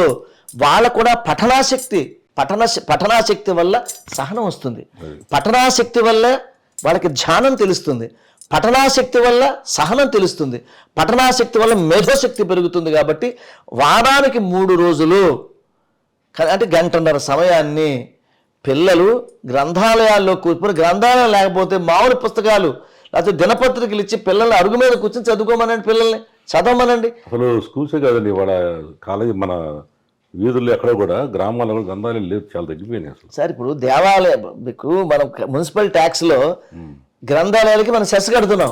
అవును. ఆ డబ్బే ఎందుకు చెప్పానండి? ఎక్కడ గ్రంథాలయ మెయింటెనెన్స్ ఎక్కడుందో అసలు గ్రంథాలయం లేదు కదండి. దాని సంగతి తేల్చమని ప్రభుత్వాన్ని. గ్రంథాలయాల్లో సెస్ కడుతున్నాము, మేము పన్ను కడుతున్నాము గ్రంథాలయం. మీరు గ్రంథాలయాలు ఎన్ని పెట్టారు? తప్పకుండా మా టీవీ ద్వారా మేము కూడా ఆ డబ్బులన్నీ ఎక్కడికి వెళ్ళాయి? ఆ డబ్బులన్నీ తీసుకొచ్చి గ్రంథాలయాలు పెట్టండి, లేకపోతే మొబైల్ గ్రంథాలయాలు పెట్టండి. అవును. అసలు మీరు ఎన్నెన్నో కాలనీలు వస్తున్నాయండి. సుధాకర్ నాయుడు గారు చాలా కొత్త ఇల్లు కడుతున్నారు, ప్రాంగణాలు, పెద్ద గేటెడ్ కమ్యూనిటీలు కట్టేప్పుడు మీరు గ్రంథాలయాన్ని కూడా ఇవ్వాలి కదా, అక్కడ గ్రంథాలయాలు పెట్టాలి కదా. అసలు ఈ విజయవాడ మొత్తం మీద ఎన్ని గ్రంథాలయాలు ఉన్నాయి? అసలు గ్రంథాలయాల్లో పఠనాశక్తిని మీరు ఎందుకు పెంపొందించరు? గ్రంథాలయ యొక్క దానం ఎందుకు మీరు తీసుకోరు? రోడ్ల మీద సెకండ్ హ్యాండ్ అమ్ముతున్నారు పుస్తకాలని. చాలా నేనే ఇవ్వగలండి ఒక 5,000 పుస్తకాలు. నా దగ్గర 5,000 పుస్తకాలు ఉన్నాయి. నేను ప్రభుత్వానికి నేను ఇచ్చేస్తాను ఇప్పుడే. ఎంతో మంది అండి ఒక్కసారి చదువుతాం, 2 సార్లు చదువుతాం. ఏదో డిక్షనరీ అంటే పెట్టుకుంటాం, ఎన్సైక్లోపీడియా అంటే పెట్టుకుంటాం, భగవద్గీత పెట్టుకుంటాం, రామాయణ భారతాలు పెట్టుకుంటాం. మిగిలిన పుస్తకాలు కథలని, కవితలని, నవలని ఎన్నాళ్ళు పెట్టుకుంటామండి? అవన్నీ ఇచ్చేస్తే పిల్లలు చదువుకుంటారు కదా. ఇప్పుడు సార్ జ్ఞానాన్ని పంచేందుకు, దాచుకునేందుకు కాదు. గ్రంథాలయం అనేది జ్ఞానాలయం. ఆ జ్ఞానాన్ని అందరికీ పంచాలి. లైబ్రరీలో నేను లైబ్రరీగా పనిచేశాను పూర్వాశ్రమంలో. బెస్ట్ లైబ్రరీ ఏదో చెప్పండి మీరు. బెస్ట్ లైబ్రరీ అంటే ఏంటి? పుస్తకాలు నిండుగా ఉండడమా? కాదు. గ్రంథాలయం ఎప్పుడు ఖాళీగా ఉండాలి. ఏంటి కూర్చోడమే కాదు, షెల్ఫ్ మీద పుస్తకాలు దొరకకూడదు, చదువుతూ ఉండాలా. గ్రంథాలు ఉన్నది ప్రజల్లో ఉండడానికి. గ్రంథాలయాల్లో ముక్కుతూ ఉండడం కోసం కాదు. లోపల క్యారెక్టర్లని ఏడుస్తూ ఉంటాయి లోపల గ్రంథాలయాలు. తెలియదండి గ్రంథాలయ వ్యవస్థ చాలా మంది కుర్రవాళ్ళు తెలియదు. అడగండి, నేను 15 ఏళ్ళు పనిచేశాను గ్రంథాలయ అధికారిగా. మేము అక్కడికి వెళ్ళి తీసుకుంటే మా పేరు రాసుకొని మళ్ళీ 2 రోజు 3 రోజు తెచ్చి ఇవ్వాలి, మళ్ళీ ఇంకో బుక్ తీసుకెళ్ళేవాళ్ళం. సార్ చిన్నప్పుడు మధుబాబు గారు రాసినవి, కొప్పిశెట్టి రాసినవి, నవల్స్ ఎద్దనపూడి సులోచన రాండి, ఎండమూరి వీరేంద్ర రాసినవి 5 రూపాయలకి అద్దెకి తెచ్చుకుని చదివేసి మళ్ళీ ఇచ్చేసేవాళ్ళం సార్. అప్పట్లో పఠనాశక్తి ఉండేది. ఇవాళ మాకు ఇంత ధారణాశక్తి ఉందంటే కారణం అప్పుడు పఠనాశక్తి వల్లే. నేను తల్లిదండ్రులు కోరేది ఒకటే, దయవుంచి మీ పిల్లల్ని పఠనాశక్తి వైపు వాళ్ళని మళ్లించండి. ఇలా సెల్ ఫోన్లో పెట్టి ఇలా పెట్టి కూర్చుంటే కళ్ళకి ఫస్టే 12ంటికి సైట్లు వచ్చి తర్వాత గుడ్లు పోతాయి. ఇది మానేసి పిల్లల చేత చదివించండి. చదివించడం మూలాన ధారణాశక్తి పెరుగుతుంది. ఇలా చూడడం మూలాన ఏముండదు, వెనకరుగుతారు. చదువుతారు. ఒకసారి చదివింది 1000 సార్లు అర్థం చేసుకుంటారు. కాబట్టి తల్లిదండ్రులు నేను కోరేది ఏంటంటే పఠనాశక్తి పిల్లలు పెంచండి, గ్రంథాలయాలకు పంపించండి. ఇలాంటిది మీ సూచన చాలా బాగుందండి ఇది. తర్వాత సార్ ఇప్పుడు దేవాలయాలు జరిగే ఉత్సవాలు హరికథ, బుర్రకథ, తోలుబొమ్మలు అటువంటి కళారూపాలు అండి ఈ రోజుల్లో ఎక్కడా లేవు అసలు. ఇది మంచి మంచి అందుకే సార్ ఇప్పుడు ఒక విషయం చెప్తాను. నేను సేవ్ టెంపుల్స్ భారత్ చైర్మన్గా ఉన్నాను. దేవాలయంలో ఉత్సవాల్లో ఎటువంటివి ప్రదర్శించాలి అంటే ప్రజలు ఆకర్షించుకుంటారు కాబట్టి రికార్డింగ్ డాన్స్లు పెడతామా? ఇప్పుడు ఎక్కడ సార్ మనం చూస్తున్నాం హైదరాబాద్లో ఎవరెవరి నన్ను తరిమేరా, నలిపేరా ఇలాంటి పాటలు పెట్టి చెడగొడుతున్నారు. ఇది మీరు అద్భుతమైన తోలుబొమ్మల ఆటలు. నేను మరి ఆనంద రామనాయుడు గారికి చెప్తున్నాను, అన్నయ్య దయవుంచి మీరు ఒక కన్ను వెయ్యండి. ప్రజలు మళ్ళీ ఉద్యమ స్థాయికి వెళ్ళిపోతాయి. ఇవన్నీ కూడా దేవాలయాల ప్రాంగణాల్లో దయ ఉంచి మన పాశ్చాత్య కళల్ని పెంపొందించండి. మీకు దేవాలయాల్లో హుండీలో డబ్బులు వేస్తున్నారంటే దేవాలయ సంస్కృతిని కాపాడడం, అక్కడ అర్చలు పూజలు వ్రతాలు యజ్ఞాలు చేయడమే కాదు, అక్కడ మీరు ప్రవచనాలు పెట్టాలి. దేవాలయం ఒక వైద్యాలయం, దేవాలయం ఒక గ్రంథాలయం, దేవాలయం ఒక చక్కటి నృత్య సంగీత శిక్షణాలయము. ఇవన్నీ కూడా దేవాలయ ప్రాంగణాల్లో జరగాలి. పురాణ ప్రవచనాలు జరగాలి. ఎక్కడ జరుగుతున్నాయండి? ఇవేవి జరగడం లేదు కదా. పైగా మీరు పెట్టే సాంస్కృతిక కార్యక్రమాలు కూడా ఎంతోమంది పిల్లలు మన తెలుగు మహాసభల్లో ఢిల్లీ పబ్లిక్ స్కూల్ పిల్లలు క్షేత్రదర్శినటువంటి డ్యాన్స్ బ్యాలే వేస్తే ఇన్ని దేవాలయాలను చూపించారు. తెలుగు తోరణం, ఎంతోమంది శివపురాణం, అది ఇది ఎన్నో గొప్ప గొప్ప కార్యక్రమాలు ప్రదర్శిస్తే మనము అశ్లీలమైనటువంటివి సినిమా పాటలు చాలా చాలా గొప్ప గొప్ప పాటలు ఉన్నాయి. మేము పాడించాం మొన్న అద్భుతమైన పాటలు. మీరు దయ ఉంచి అశ్లీలము, జుగుప్సాకరమైనవి, ద్వంద్వార్థాలు కలిగినటువంటి పాటల్ని ఇవన్నీ కూడా దేవాలయాల ప్రాంగణంలో మ్రోగించడం వల్ల మహా పాపం చేసిన వాళ్ళు అవుతాం మనము. దయవుంచి మన పాశ్చాత్య కళలకి పెద్దపీట వెయ్యండి. భాష సంస్కృతి ఒకటే, సంస్కృతిలో భాగమే భాష, భాషే సంస్కృతి. కాబట్టి దేవాలయాల్లో జరిగే కార్యక్రమాల్లో, అలాగే సీఎం చంద్రబాబు నాయుడు గారిని రిక్వెస్ట్ చేశాను, దేవాలయాల్లో ఎన్నో 2000-3000 దేవాలయాలు ఉన్నాయి, చిన్న చిన్న దేవాలయాలు ఉన్నాయి. స్థానికంగా ఉన్న కళాకారులను కానీ కవులను కానీ ఆస్థాన విద్వాంసులుగా నియమించండి అని చెప్పా. ఫర్ ఎగ్జాంపుల్ తణుకు ఉందండి, తణుకులో ఒక శివకేశ్వర స్వామి దేవాలయం ఉంది, చెన్నకేశ్వర స్వామి దేవాలయం. అక్కడ షణ్ముఖ ఆంజనేయ గారు అబ్బాయి ఉన్నాడు విజయ్, ఏమయ్యా నువ్వు ఆస్థాన కళాకారుడివి, రసరాజు గారు మీరు ఆస్థాన కవి, వాళ్ళకి డబ్బులే ఇవ్వద్దండి, వాళ్ళకి చిన్న అపాయింట్మెంట్ ఇవ్వండి. ఒరే నేను కూడా ప్రభుత్వానికి సంబంధించిన ఒక చిన్న పోస్టులో నేను కూడా చేశానయ్యా, నేను కూడా ఆస్థాన కవిని అని చెప్పుకుంటారు కదండి. రాజాశ్రయం అందరూ కోరుకుంటారు కదా. నేను కోరుకోకపోవచ్చు రాజాశ్రయం, కానీ రాజాశ్రయం కోరుకునే వాళ్ళు ఎంతో మంది కవులు కళాకారులు ఉన్నారు. వారికి దయవుంచి పెద్దపీట వేయమని నేను కోరుకుంటున్నాను. చాలా మంచి ప్రతిపాదన అండి. అసలు చాలా చెడిపోతున్నారు వాళ్ళు. ఏంటంటే ఏ శ్రీరామనవమి తీసుకోండి, ఇలా సంక్రాంతి తీసుకోండి, ఉగాది కానీ వినాయక చవితి కానీ గుళ్ళోనే డైరెక్ట్గా అశ్లీల పాటలు పెట్టేసి వినడానికి మనకు బాధగా ఉంది. అద్భుతమైన ఇది చేస్తారు మీరు తీర్మానం. రెండోది ఏంటంటే చలనచిత్రాల్లో తప్పనిసరిగా తెలుగు పేర్లు పెట్టాలన్నారు. ఇది కూడా కరెక్టే. ఇప్పుడు చలనచిత్రాల పాటల్లోనే ఇంగ్లీష్ పదాలు వాడేస్తున్నారు. అవును, మేము కాదంటలే. పేర్లు కూడా తెలుగు సినిమా ఇప్పుడు మీరు పాన్ ఇండియా మూవీ అంటే ఇప్పుడు టైటిల్ ఉంటే పర్వాలేదు. బాహుబలి అనేది క్యారెక్టర్ అది పెడితే పర్వాలేదు. I love you darling, RX100 అంటున్నారు. ఏంటిదంతా మీకు పేరు దొరకలేదు తెలుగులోని. వీటి దెబ్బ కంటే నిజంగా ఇప్పుడు నేనే యాక్ట్ చేశానండి. నేను ఒక సినిమా యాక్ట్ చేశా, ఏ ఫిలిం బై అరవింద్ అని, శేఖర్ సూరి డైరెక్ట్ చేశాడు. నేను అప్పుడు అన్నాను, ఏమయ్యా ఈ పేరు ఏంటి ఇలా ఫిలిం బై అరవింద్ అని పెట్టావేంటి అన్న. సార్ ఇది కొంచెం అట్లా ఉంటేనే బాగుంటుంది సార్ ఇది అన్నాడు. సరే లేదా నా క్యారెక్టర్ ఇచ్చావు, నేను నీ వ్యాపారంలో దిక్కకూడదులే అని అనుకున్నా. ఇప్పుడు నన్ను అడిగారు అనుకోండి, నేను హీరోగా చేసే ఏ సినిమా అయినా ఒకవేళ భవిష్యత్తులో ఉంటే, ఇప్పుడు నేను కొత్తగా సినిమా వస్తుంది అనుష్ఠానం అని, ఎంత మంచి పేరండి, అనుష్ఠానం అని పేరు పెట్టా. అలాగే అంతకుముందు నేను జంజాల గారి సినిమాలో హీరోగా చేశా, దాని పేరు విచిత్రం. ఇప్పుడు జంజాల గారి సినిమాల్లో 100% ఎక్కడో రేరెస్ట్గా ఉంటుందేమో కానీ ఆయన అన్ని కూడా చక్కటి తెలుగు సినిమాలే. మీరు కె విశ్వనాథ్ గారు చూడండి, ఏ సినిమాలు ఆడలేదండి, కమర్షియల్ సినిమాలు ఆడలేదా, బొబ్బిలి బ్రహ్మను ఆడలేదా, సమరసింహారెడ్డి ఆడలేదా, అఖండ ఆడలేదా. కాబట్టి తెలుగు సినిమా పెడితే అది మన జాతి పౌరుషం అండి. అది మీరు ఓన్ చేసుకోవాలి. మీ ఇంట్లో మీ అమ్మగారి ఫోటో మీ నాన్నగారి ఫోటో పెట్టుకుంటావు, ఎందుకు ఓన్ చేసుకుంటున్నావు? మరి నీ భాషను ఓన్ చేసుకోకపోతే ఎట్లాగా? నీ తల్లి నీకు ఏం ఆస్తి ఇచ్చింది? డబ్బు ఆస్తి కాదు, నీ నోట్ల మీద నాలుక మీద ఇచ్చిందే భాష, అదే నీ తల్లి నీకు ఇచ్చిన ఆస్తి, అదే మాతృభాష. ఆ మాతృభాషని మాతృమూర్తిని మర్చిపోవడం తప్పంటున్నాను నేను. సినిమాలో కూడా యాక్ట్ చేస్తున్నారు ఇప్పుడు కొత్తగా? లేదని ఏదో సినిమా అనుష్ఠానం అని ఒక సినిమా ఉంటుంది, దాంట్లో తెలంగాణ చేస్తున్నారా? అయిపోయింది, సినిమా అయిపోయింది, కలర్ కరెక్షన్ అవుతుంది అతి త్వరలో. ఓటీ ఎన్ని చేస్తారండి మీరు? అసలు గజల్ సేపు ఆడతారా? తెలుగు మహాసభలే పెడతారా? సినిమాలు చూస్తారా? దేవాలయాల జీర్ణోద్ధరణ చేస్తామా? ప్రపంచ శాంతికి వెళ్తామా? అంటే చెప్పడం కదండి, ఇప్పుడు ఎక్కడానికి మెట్లు ఉన్నప్పుడు నిద్ర పట్టదు కదా. నాకేదో భగవంతుడు జంజాల్ గారు నన్ను చూసి ఇతను మంచి యాక్టర్ అండి అన్నారు. సో ఫస్ట్ సినిమా సరిగ్గా ఆడలే. ఈ ఫిలిం బై అరవింద్ చేసినప్పుడు మటుకు అందరూ కూడా ఏమి వాటి వెరీ నైస్ యాక్టర్ గజల్ శ్రీనివాస్ అన్నారు.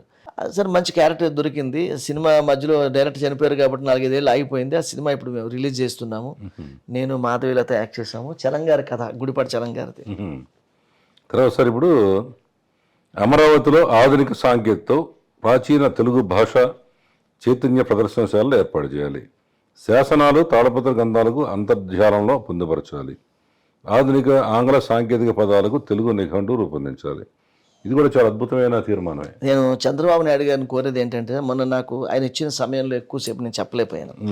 అమరావతిలో ఆ కట్టడాలు, ఈ కట్టడాలు మీరు ఎన్నెన్నా చేసుకోండి, నేను కాదన్ను. కానీ మీరు అత్యంత విశాలమైనటువంటి 1 ఎకరమో 2 ఎకరాలు తెలుగు భాష యొక్క చైతన్య ప్రదర్శనశాలని, ఆర్టిఫిషియల్ ఇంటెలిజెన్స్, ఆగ్మెంటెడ్ రియాలిటీ, ఈ కొత్త టెక్నాలజీ ద్వారా భాష యొక్క పుట్టుకని, భాషలో గొప్పతనాన్ని, భాష యొక్క గమనాన్ని, ఈ మొత్తం అంతా కూడా దీన్ని ఏర్పాటు చేసి విదేశీయులు కూడా అర్థమయ్యేటట్టుగా దాని ఇతర భాషల్లో కూడా తక్షణ అనువాద యంత్రాలని పెట్టి ఇమ్మీడియట్ ట్రాన్స్లేషన్ పెట్టి ఆన్ స్పాట్ ట్రాన్స్లేషన్ చేసేస్తాయి. ఇది పెట్టడం మూలాన ఇది అమరావతికే గొప్ప శోభ తీసుకొస్తుందని నేను నమ్ముతున్నాను. ఎందువల్లంటే ఏ దేశం వెళ్ళినా, ఎక్కడికి వెళ్ళినా కూడా ఎవరైనా కూడా వాళ్ళ కల్చర్ని ఒక ప్రదర్శనశాలలో పెట్టి చూపిస్తారు. అవును. ఇప్పుడు మసై మారానో చోటుకి వెళ్ళారు అనుకోండి సార్, మా కెన్యాలో, అంటే యానిమల్ సఫారీ. ఆ యానిమల్ సఫారీలోకి వెళ్లే ముందు కూడా వాళ్ళకి ప్రదర్శనశాల చూపిస్తారు.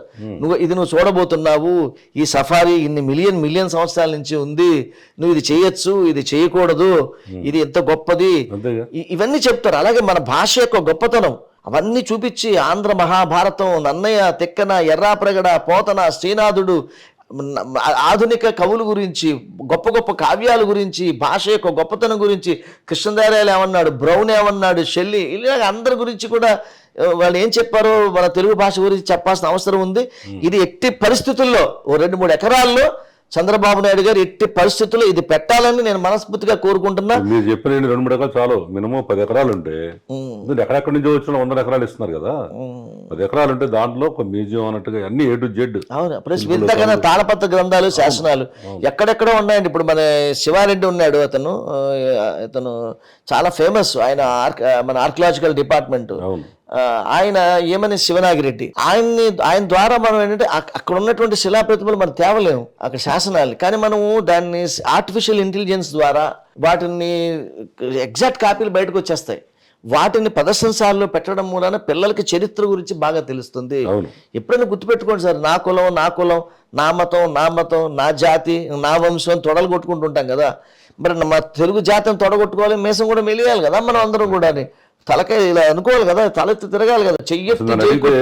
ఇవన్నీ చూస్తుంటే ప్రభుత్వం కూడా ఏంటంటే అసలు బడ్జెట్లో ఈ తెలుగు సంస్కృతి కోసం 100 కోట్లు 200 కోట్లు కేటాయించిన అవసరం ఉంది. డెఫినెట్గా 500 కోట్లు కేటాయించి పిల్లలకి ప్రతి జిల్లా కేంద్రంలో పెట్టాలి. ఇది ఒక అమరావతి కాదు. అధికార భాషా సంఘంలో విక్రమ్ గారిని ఒక ఆయనకి ఇచ్చారు. చాలా సహృదయ మిత్రుడు అతను, చాలా మంచివాడు, ఆయనకి బాధ్యత కలిగినటువంటి వ్యక్తి. ఆయన నాకు తెలిసి దీన్ని అధికార భాషని మంచిగా చేస్తాడని నా విశ్వాసం. ఇప్పటివరకు రండి అధికార భాషా సంఘం కూడా అలంకారప్రాయంగానే నడిచింది ఇప్పటివరకు కూడా. కనీసం చంద్రబాబు నాయుడు గారు మొన్న మన మీటింగ్ వచ్చారు, అద్భుతంగా మిమ్మల్ని ఆయన కొనియాడారు, ఆయన హ్యాపీ చూసాం ఆయన ఫేస్లో కూడా. ఈసారైనా కానీ మీ తీర్మానాలకి ఆయన దానికి కన్ఫర్మ్ చేస్తారని మేము అనుకుంటున్నాం. తర్వాత చివరిగా ఏంటంటే ఇంకా చాలా ఉన్నాయి మీరు చేసిన తీర్మానాలు. ప్రధానమైన రాష్ట్రేతర ప్రాంతాల్లో తెలుగు భాష పరిరక్షణకు ప్రత్యేక సమితిని ఏర్పాటు చేయాలి. ఇతర రాష్ట్రాల పాఠశాల తెలుగు బోధనకు ఎదురవుతున్న సవాళ్లను ఆయా ప్రభుత్వాలతో చర్చించి పరిష్కరించాలి. ఇది చాలా ఇంపార్టెంట్. అద్భుతం ఇది. రాష్ట్రేతర తెలుగు సంఘాలు రాష్ట్రం విడిపోయిన తర్వాత, ఇప్పుడంటే ఆంధ్ర రాష్ట్రం తమిళనాడుతో ఉన్నప్పుడు విడిపోయిన తర్వాత అక్కడ కొంతమంది ఉండిపోయారు కదా. వాళ్ళ స్కూళ్ళన్నీ రన్ అవుతూ వస్తున్నాయి, నడుస్తూ అక్కడ తెలుగు భాష ఉంది, సెకండ్ లాంగ్వేజ్ కిందో థర్డ్ లాంగ్వేజ్ కిందో. అక్కడ ఏం చేస్తున్నారు, ఇక్కడ తీసేయాలి ఇదంతా అని చెప్పేసి తమిళ పెట్టేస్తున్నారు. అంటే తెలుగు ఎగ్జామ్ కూడా తమిళంలో రాయమంటున్నారు. ఏం రాస్తారు పాపం ఏంటో. ఇప్పుడు ఇంకోటి కూడా చెప్తాను మీకు. ఇప్పుడు సెకండ్ లాంగ్వేజ్ ద్వితీయ భాషగా first language English, second language ద్వితీయ భాషగా తెలుగు ఉండాలి. దాని బదులు మీరు సంస్కృతాన్ని ఒప్పుకుంటున్నారు. ఈ సంస్కృతాన్ని ఇంటర్మీడియట్ వరకు డిగ్రీ వరకు ఏం చేస్తున్నారు వీళ్ళు? సంస్కృత భాషని మీరు జవాబులు రాస్తే ఏ భాషలో రాయాలి? సంస్కృత ఎగ్జామ్కి చెప్పండి మీరు. సంస్కృతం రాయాలా? రాయరండి, ఇంగ్లీష్లో తెలుగులో రాస్తారు. అయ్యో, అది తప్పు కదా. అది దాని బదులు తెలుగు తీసుకోవడం కరెక్ట్ కదా. నువ్వు తెలుగులోనే నువ్వు సమాధానం రాయగలిగినప్పుడు తెలుగు భాష తీసుకురాయి. అంతే. అంటే 90% మార్కులు రావడం కోసం నువ్వు చేసేటువంటి వ్యధ ప్రయత్నాలు ఇవన్నీ కదా ఇవి. కాబట్టి దయ ఉంచి నేను ప్రభుత్వానికి చెప్పేది ఏంటంటే, అటువంటి సంస్కృతి ఏదైతే ఉన్నదో ఈ సంస్కృతం యొక్క జవాబుల్ని ఇతర భాషల్లో రాయించడం తప్పు. దాన్ని మీరు ఖండించండి, దాని వ్యవస్థను తీసేయండి. తర్వాత ద్వితీయ భాషగా తెలుగు తప్పనిసరిగా అన్ని డిగ్రీ వరకు కంపల్సరీగా ఉండాలి. అలాగే ఇతర రాష్ట్రాల్లో తెలుగు భాష వివిధ పాఠశాలల్లో ఎదుర్కొంటున్నటువంటి గడ్డు సమస్యల్ని అవసరమైతే మనము ఫండ్స్ ఇచ్చి, మనము మనము టీచర్లను ఇచ్చి, ఉపాధ్యాయులను ఇచ్చి తెలుగు భాషని మనం నిలబెట్టుకోవాల్సినటువంటి అవసరం ఉన్నది. ముఖ్యంగా నారా చంద్రబాబు నాయుడు గారు నేను కోరేది ఏంటంటే, అయ్యా మీరు ఆంధ్ర భవన్ మీరు ఢిల్లీలో పెట్టారు, కానీ నేను ప్రతి రాష్ట్రంలో కూడా ఆంధ్ర భవన్ పెట్టమంటున్నా. పెట్టి అక్కడ ఉన్నటువంటి తెలుగు వాళ్ళందరూ చోట తీసుకొచ్చి అక్కడ మీరు భాషకు సంబంధించినటువంటి గ్రంథాలయాలు, భాషకు సంబంధించినటువంటి కార్యక్రమాలని మీరు చెయ్యాలి. ఎందువల్లంటే ఇవాళ తెలుగు భాష ఇప్పుడు చూడండి, చంద్రబాబు నాయుడు గారిని కానీ ఎవరున్నా సేవలు పిలుస్తున్నారు ఇతర రాష్ట్రాలకు. ఎందుకు పిలుస్తున్నారు? తెలుగు వాళ్ళు ఎక్కడ పడితే అక్కడికి వెళ్ళిపోయారు. ఇప్పుడు మీరు అమెరికా వెళ్తే తెలుగు వాళ్ళు డామినేషన్, ఆస్ట్రేలియా వెళ్తే ఇప్పుడు కెనడాలో చూడండి, అక్కడ పంజాబీ వాళ్ళు డామినేషన్. అక్కడ ఎక్కడన్నా నెగ్గాలంటే పంజాబీ వాళ్ళు సహాయం కావాలి కెనడాలో. అలాగే తెలుగు వాళ్ళు విస్తృతమైపోయిన చోట ఆంధ్ర భవన్లు ఉండాల్సినటువంటి అవసరం ఉన్నది. దయవుంచి అక్కడ ఉన్నటువంటి ప్రభుత్వాలని మీరు స్థలం అడిగి ఆంధ్ర భవన్లు మీరు కట్టాలని, మన సంస్కృతి సాంప్రదాయాలను విస్తరింపజేయాలని, భాషను విస్తరింపజేయాలని నారా చంద్రబాబు నాయుడు గారిని కోరుకుంటున్నాను. ఎక్సలెంట్ అండి. మీది కంపల్సరిగా మీ తీర్మానాలు నాకు తెలిసి, ఎందుకంటే స్పీకర్ గారు కూడా మన ఇంటర్వ్యూ చేశారు అక్కడ ప్రాంగణంలో, మన స్టూడియోకి వచ్చారు. ఆయన కూడా చాలా ఇంట్రెస్ట్గా ఉన్నారు. కాబట్టి ఇది తప్పకుండా ఇది నెరవేరుద్దని మనం ఆశిద్దాం. ఇంకో విషయం అండి, నేను నారా చంద్రబాబు నాయుడు గారిని కోరాను, ముఖ్యమంత్రి గారిని, అయ్యా చాలామంది కళాకారులు అనేక నాటికల పోటీలకు వెళ్తున్నారు, సాంస్కృతిక ప్రదర్శనలకు వెళ్తున్నారు, వాళ్ళకి వచ్చేదే రెమ్యునరేషనే, పారితోషికమే చాలా తక్కువ. అందులో చాలా డబ్బులు దీనికి పోతాయి, రిహార్సల్స్కి పోతాయి. లేడీ ఆర్టిస్ట్ ఉంటే లేడీ ఆర్టిస్ట్కి డబ్బులు కట్టాలి. సొంత డబ్బులు జేబులోంచి పెట్టుకెళ్తున్నటువంటి ఈ కళాకారులకి పెద్ద పెద్ద మొత్తాలు ఎలాగో ఇవ్వలేము. కనీసం ఆ నాటిక ప్రదర్శన సమయాలలో బస్సులో వాళ్ళకి ఫ్రీగా ఇవ్వండి. ఆడవాళ్ళకి ఎలాగో మీరు ఇచ్చారు, కానీ కళాకారులకు కూడా ఫ్రీగా ఇవ్వండి. రోజు చేయరు కదా ప్రయాణం, ఇప్పుడు ఉత్సవాలప్పుడు చేస్తారు. దానికి ఒక వ్యవస్థను ఏర్పాటు చేసి జిల్లాలోనే వాళ్ళకి ఎక్కడికెక్కడ మళ్ళీ అమరావతికి వచ్చి తీసుకోవాలంటే కష్టం కాబట్టి జిల్లాలో అలాగే మండల స్థాయిలో ఈ కూపాన్లు కనుక ఇచ్చినట్లయితే, ఆర్టీసీ కూపాన్లు, బస్సుల కూపాన్లు కనుక ఇచ్చినట్లయితే, వాళ్ళు సంతకం పెట్టి స్టాంప్ వేసి ఇచ్చినట్లయితే ఒక్కొక్క కళాకారుడికి ఒక 15 సార్లు 20 సార్లు 30 సార్లు వెళ్ళేటువంటి అవకాశాన్ని మీరు ఇవ్వండి. దానివల్ల రాష్ట్ర ప్రభుత్వ ఖజానాకి ఏమి తీవ్రమైన నష్టం జరగదని నేను. కాబట్టి కళను బతికించాలి, భాషను మీరు బతికించాలి. నందమూరి తారక రామారావు గారు ఏర్పాటు చేసినటువంటి ఒక తెలుగుదేశం పార్టీ అయి ఉండి, మనము తెలుగు జాతి కోసము ఆయన పోరాడాడు మహానుభావుడు. అన్ని వదులుకుని కోట్లాది రూపాయలు ఆయన పార్టీ పెట్టాడు. కాబట్టి ఈ సమయంలో తెలుగుదేశం పార్టీ ప్రభుత్వంలో ఉంది కాబట్టి దయవుంచి ఈ తెలుగు భాషకి వెన్నుదన్నుగా ఉండమని నేను కోరుకుంటున్నా. నేను ఏ పార్టీకి చెందినవాడిని కాదండి, మేము ప్రభుత్వం పార్టీ మాది. నేను పార్టీల నేను ప్రభుత్వం పార్టీయే నా పార్టీ, ప్రభుత్వమే నా పార్టీ, ప్రభుత్వమే నేను.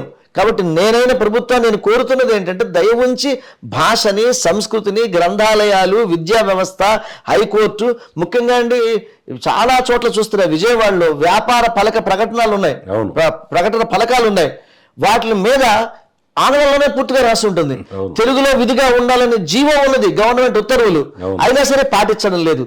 దీన్ని పాటించపోయినట్లు పక్షమైతే మేము సత్యాగ్రహం ద్వారా గాంధేయ మార్గంలో తప్పకుండా ప్రతి షాపు దగ్గరికి వెళ్ళి ఒక పువ్విచ్చి, అయ్యా మీరు తెలుగు భాషలో కూడా తెలుగు లిపిలో కూడా రాయండి అని అనడానికి ఉద్యమం చేయడానికి మేము వెనకాడం.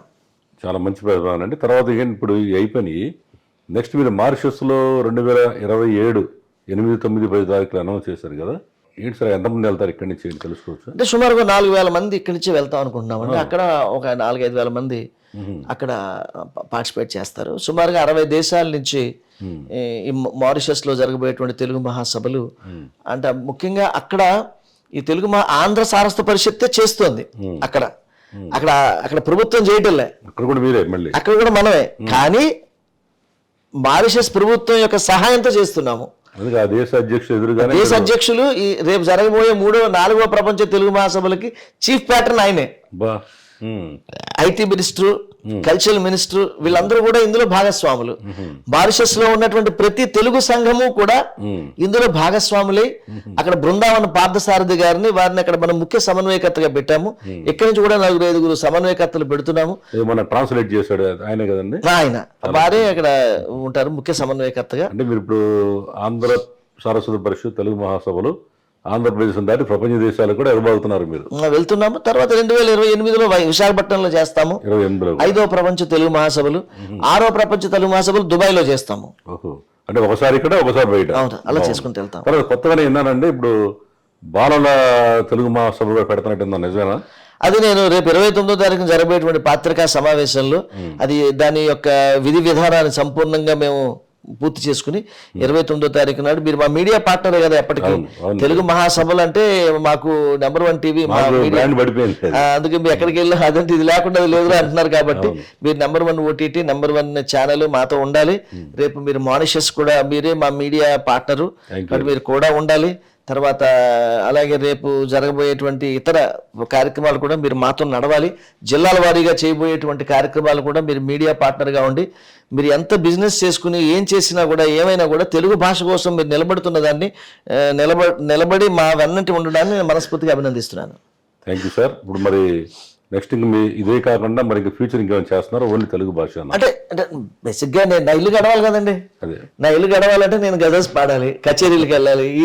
ఈ హడావిడిలోనే మళ్ళీ మధ్యలో గజల్స్ కచేరీ చేసుకుని మళ్ళీ మనం పెనుగొండ వెళ్ళి గజల్స్ కచేరీ చేసి మళ్ళీ శ్రీకాకుళంలో మళ్ళీ కచేరీ ఉంది వెళ్ళాలి. ఏదో పాడితే స్టేజ్ మీద పాడితే 1-2 లక్షలు ఇస్తారు కదా, ఇల్లు గడవాలి కదా, భార్య బిడ్డలు ఉన్నారు కదా, అది గడుస్తూ ఉంటుంది. ఇది కాకుండా భగవద్గీత ఇప్పుడు 108 భాషల్లో చేస్తున్నాను కాబట్టి ఇప్పుడు 18 భాషల్లో, అది 24 భాషల్లో పూర్తి అయిపోయింది. బహుశా నేను వచ్చే నెల ప్రధానమంత్రి మోదీ గారి యొక్క సమయం తీసుకుని 18 భాషల్లో, అందులో విదేశీ భాషలు కూడా ఉన్నాయి, 18 భాషల్లో శ్రీమద్ భగవద్గీతని లాంఛనప్రాయంగా లోకార్పణం చేస్తాను. నాకు ఒక 2028 సంవత్సరానికల్లా జనవరి కల్లా 108 భాషల్లో శ్రీమద్ భగవద్గీతని అందరికీ అందుబాటులో ఉంచేలాగా ప్రయత్నం చేస్తాను. ఎక్సలెంట్ అండి, మీ ప్రయత్నం నెరవేరాలని, అట్లా మీరు రాబోయే కాలానికి మీరు చేసే ప్రతి కార్యక్రమానికి మా నంబర్ చేసి మీతోనే ఉంటుందని తెలియజేసుకున్నాం. Thank you very much. నమస్కారం. ఇది ఈరోజు డాక్టర్ గజల్ శ్రీనివాసరావు గారితో ప్రత్యేక కార్యక్రమం. Thank you very much.